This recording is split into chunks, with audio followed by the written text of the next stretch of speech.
Hey guys, it's Tim. Thanks for checking out the video. Here's another part of the Torment 6 challenge that I've undertaken for myself, playing a barbarian from level 70, with starting out with absolutely nothing, fresh character, no gold, no gems, no nothing like that carried over from anyone else. Go solo from brand new level 70 all the way up to Torment 6. Anyways, here we go. Hey guys, time to pick back up with the EU Barb. I've been playing a lot of this barbarian on stream, so there's been a lot of advancement with him that I have not been able to log on these videos. I may try to go back and maybe highlight some of them. The quality is a little bit worse, you know, than it even normally is, and so I'm kind of hesitant to do that. But if you have not gotten the chance to catch the stream while I was playing the barbarian, let me get you kind of caught up. We've had some pretty decent luck with some items. We got the 2-piece Immortal Kings, which is effectively the 3-piece because the Ring of Royal Grandeur, which is awful. This is a terrible roll. I'm going to have to go back and do some more Act 1 bounties, but so what you do effectively have the 3-piece. Just looking for the helm, I think, is the best one to do, and I'll explain why in just a second. But looking for the Immortal King's helm, and then I also got 2 pairs of Weight of the Earth. These ones are better. I'm going to be re-rolling these, but I do not have like any money. I don't have any gems. Oh no, I have some gems. I don't have like any Forgotten Souls to waste. So I'm just going to continue to use these because they're, you know, it is just a little bit of an upgrade.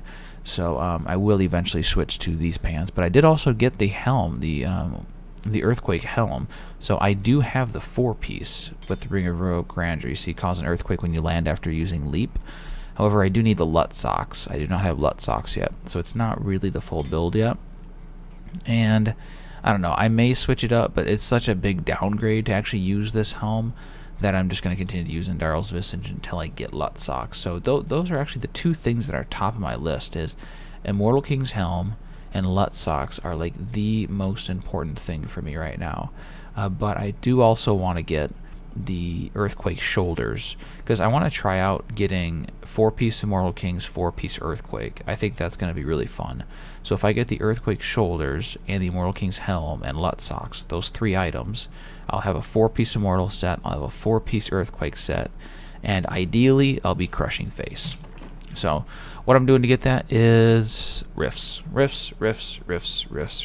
and then blood shards, blood shards, blood shards. Kadala has been a real you-know-what to me over the past several days. I think I've spent like a couple, probably 1,000 blood shards and not gotten anything, like 2 legendary helms from her. It has been really rough.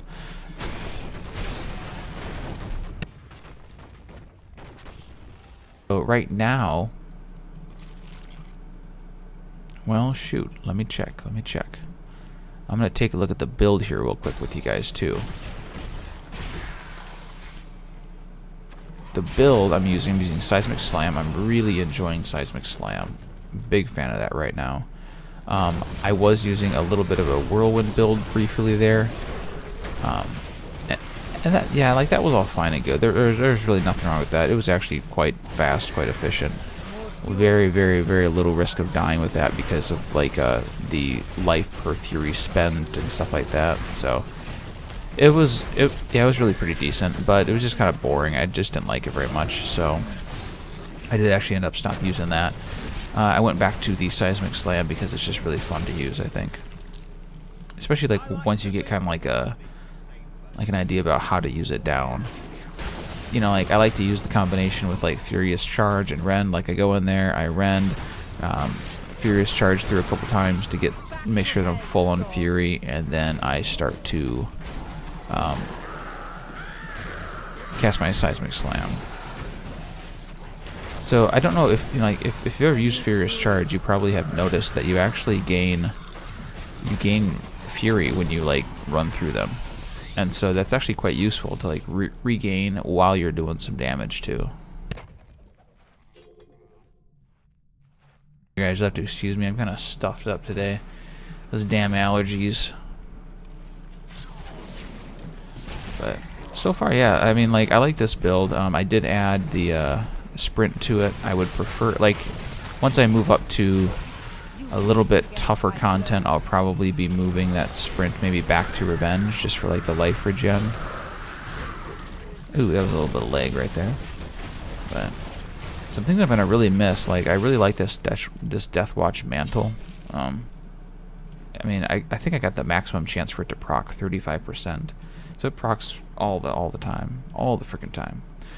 But the best thing I think that I have right now is the Mad Monarch Scepter. Like I knew that was good and that was going to be good on my Barbarian. I totally did, but at the same time I didn't know it was going to be as good as it actually ended up being. Like it's just insane. Like when that thing procs, like you just like level it. Here, like watch this, boom. It just does like tons of damage. It's awesome.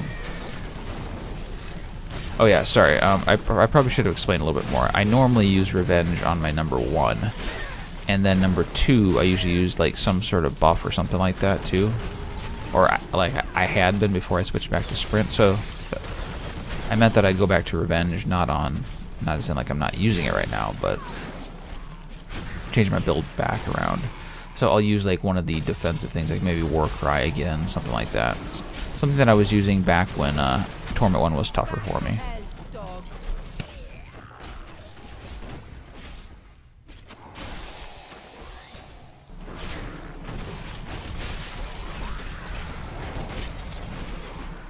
But yeah, I don't know. I think it's going quite well. I'm really having a pretty good time playing the Barbarian.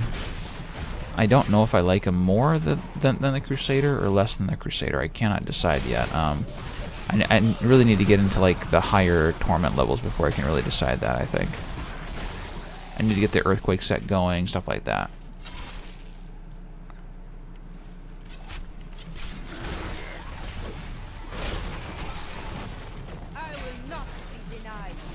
I will not be denied. But yeah, so far so good. My main concern is, what am I missing? Like, why am I in Torment 1? Like, Torment 1 is quite a bit easier right now than it certainly had been a little bit ago, and I've not gotten like a ton of actual upgrades. Like the Earthquake gloves that I'm using, they're actually not an upgrade. They were a downgrade. But I don't know, I just decided to use them anyways because I needed the Forgotten Soul from the gloves that I had. So I haven't really like gained a lot of actual items though. Like recently, that would really make Torment 1 that much easier. I think it's just I'm getting used to playing the Barbarian quite a bit more. So like I'm not really dying at all just because I know the character better than I had before. Which actually really stands for a lot. I think that's why, like, just the more you play something, the easier it gets, because you just get really used to it then. You get really comfortable with the abilities. Like, you find a build that you like, that works. That's the most important thing. It has less to do with the build being overpowered and more to do with, like, your comfort level and how the skills work together, you know? Like, I have a certain thing that I do when I get in trouble, you know, like how do I react with my skills when I get in trouble? How do I use my skills when I'm dominating stuff, you know, stuff like that, so.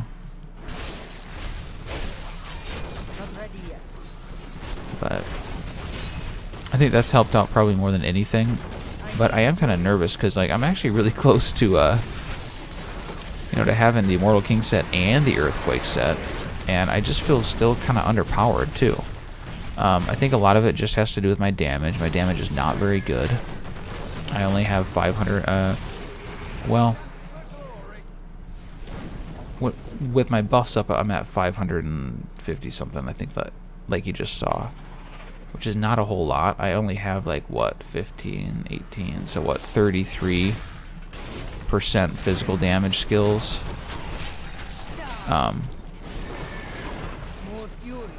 So I don't really know what it's going to take to get me into Torment 4. I mean, like, Torment 2, I could be doing Torment 2 probably. It would be going quite a bit slower. I have big problems with, like, single target, like Rift Guardians take a while. And so that would take even longer. That's probably the main reason that I'm not doing Torment 2 right now. But I don't know what it's going to take to get me into Torment 4.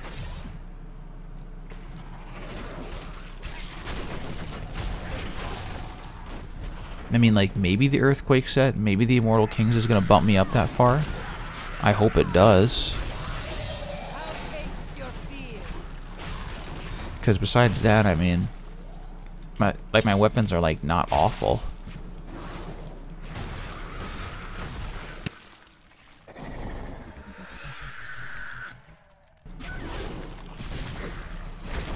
I don't know, I guess we'll see. I guess we will see. Uh-oh, I did not want to go right into there. Okay, there we go. Thought I was Furious charging right into the Frozen. I did actually get, I don't know if you guys noticed on one of the other videos, but I did get the, I think I actually got it during a stream, so sorry about that. But I did actually get this immune to cold amulet, which is really nice. It really is. I don't know if, I think I'd rather have, well, I guess I don't really know what I'd rather have. If I'd rather have ice climbers for the cold, if I'd rather have this amulet. The ice climbers are nice because you never get snared either, and that is actually really quite awesome. But need more time. Just plain being immune to the frozen part is actually really nice too. So I don't know. I think the reason the amulet is a little bit better than the ice climbers maybe is because it counts like frozen pulse as well. And Frozen Pulse can put out some serious damage.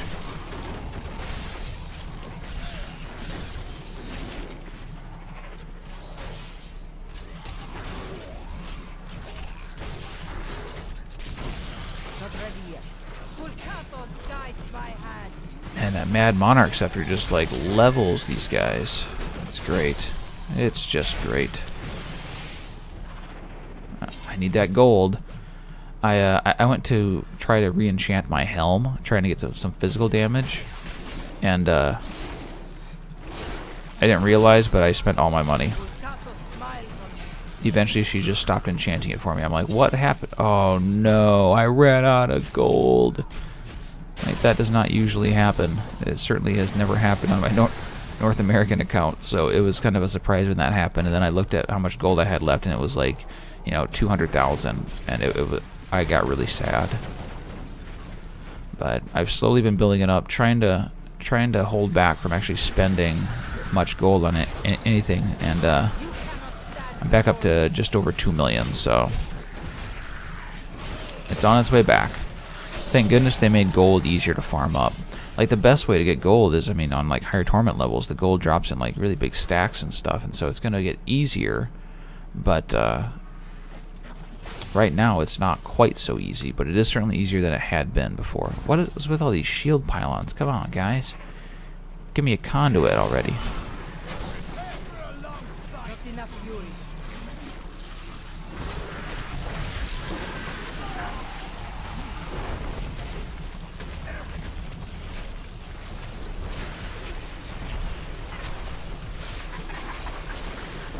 Suppose I should probably try to kill these guys before my shield wears off, huh? And there it is.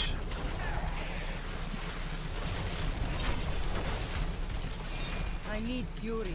It's just chaos right here. These damn bugs flying around shooting me with stuff, you know? There we go. There we go. Now die, Desert Hornet.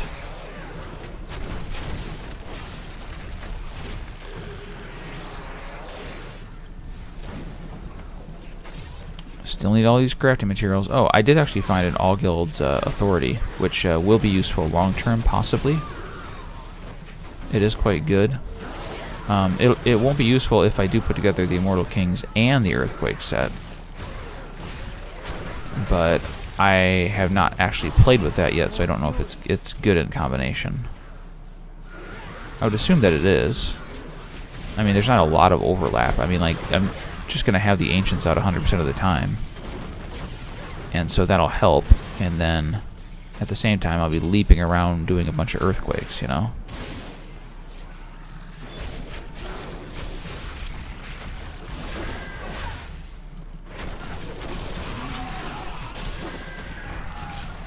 Hey, I've engaged more Desert Hornets. Just what I need. Just what I needed.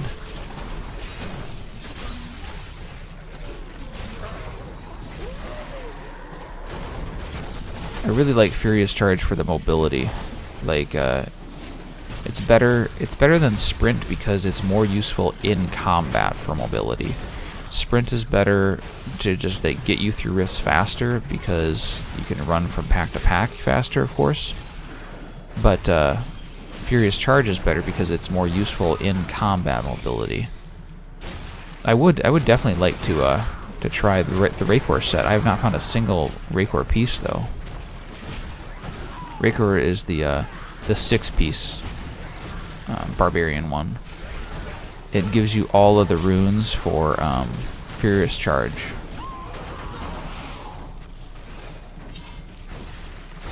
And I think the necessary rune, the reason that Rancor is, could be good is because, it's going to include the Merciless Assault, which is what I'm using right now, which is when you Furious Charge, if you hit, or for every monster that you hit with it, it reduces the cooldown by 2 seconds. And so the maximum cooldown is 10 seconds. So if you hit 5, it has no cooldown. And that's how I can like Furious Charge through a pack and then Furious Charge right back through them. Let's kill these guys. Oh, I gotta show you guys my passives after this. Someone in the stream the other day had recommended this one passive, and so I tried it out, and I love it at this point. I love it, I love it, I love it. It's awesome. Especially in like a fight like the Butcher here.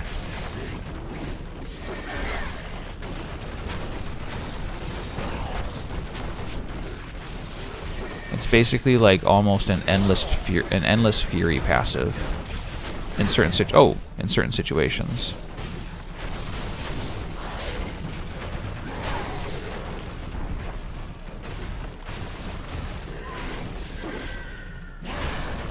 So, well, here, I'll just explain what it does while I'm doing it here. So you see like how I like run out of fury, but then like when I'm standing in this thing, I gain a bunch of fury. It's the Superstition passive. Oh, jeez. And it reduces all non-physical damage by 20%, which is pretty significant, right? And the other thing that it does, though, is whenever I get hit by a ranged or an elemental attack, I like gain 2 fury, I think is what it is. And so, here, I'll look at it now. Whenever you take damage from a ranged or elemental attack, you have a chance to gain 2 fury. And so, like, just standing in his little elemental thing that's on the ground, it was just like giving me tons and tons of fury. So it's actually kind of useful in a lot of situations, especially like when you're in like a really big group with a bunch of spellcasters or a bunch of ranged guys. It helps a ton because then you can just cast a bunch more seismic slams and whatnot.